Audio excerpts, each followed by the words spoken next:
Since the invention of the printing press, there's been a battle to control disseminated information. In the early 1900s, oil tycoon John D. Rockefeller took control of every newspaper and news editor of his era. He became America's first billionaire, paving the way for the power-hungry ever since. Thus began the gold rush for the modern world's most precious resource, the narrative. Do you have any people being paid by the CIA who are contributing to a major circulation American journal? During a Senate committee investigation, it was revealed that the CIA had been conducting a covert operation to infiltrate and control U.S. media. They called it Operation Mockingbird. We do have people who submit pieces to American journals. Do you have any people paid by the CIA who are working for television networks? This, I think, gets into the kind of details, Mr. Chairman, that I'd like to get into in executive session. Over 3,000 CIA contracted and trained operatives were placed in key positions within top media outlets. Posing as editors and journalists, these well-paid actors never dared to question the effect of their lies on the world beyond their cozy studio. How often does the CIA manipulate the media in this way? It goes beyond your wildest imagination.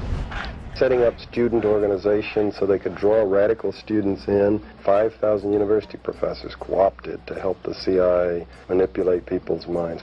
Journalists in the U.S., including big-name journalists, co-opted to function routinely to help the CIA put out stories and biases to the world. As this 1952 CIA memo says, the aim is controlling an individual to the point where he will do our bidding against his will.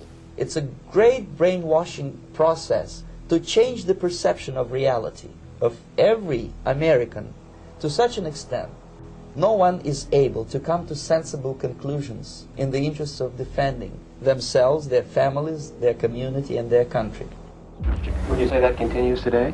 Well, I would think probably for a reporter it would continue today, but because of all of the revelations, I think you've got to be much more careful about it.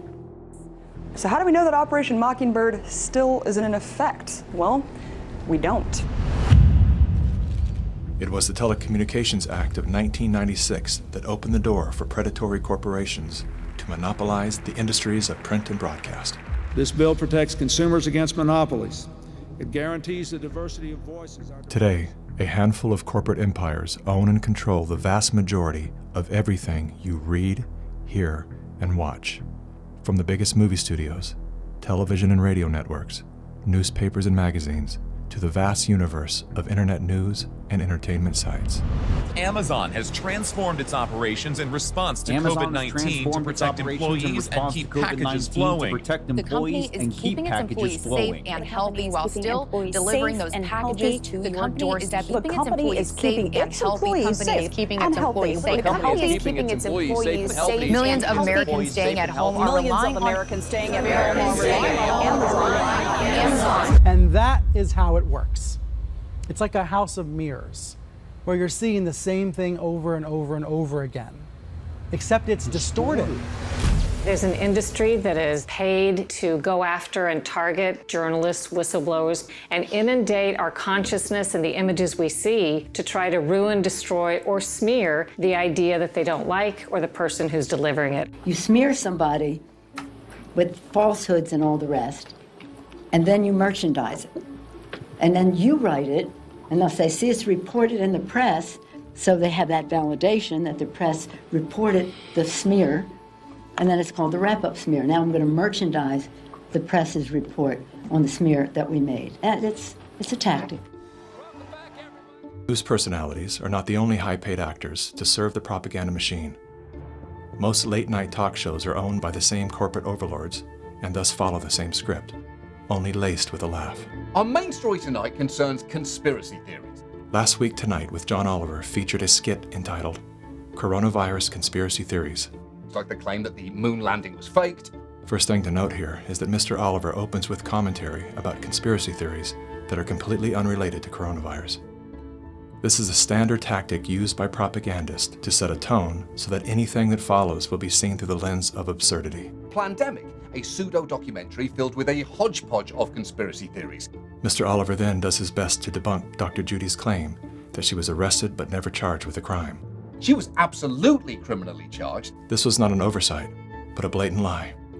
Prior to the taping of this episode, Mr. Oliver had the official arrest documents that clearly prove that Dr. Judy was never charged with a crime. Mr. Oliver then attempts to debunk the idea that a beach, aka nature, holds any value in boosting our body's natural immune system. Instead of challenging the point with science, he kills it with a smear. Everything that you just said is insane.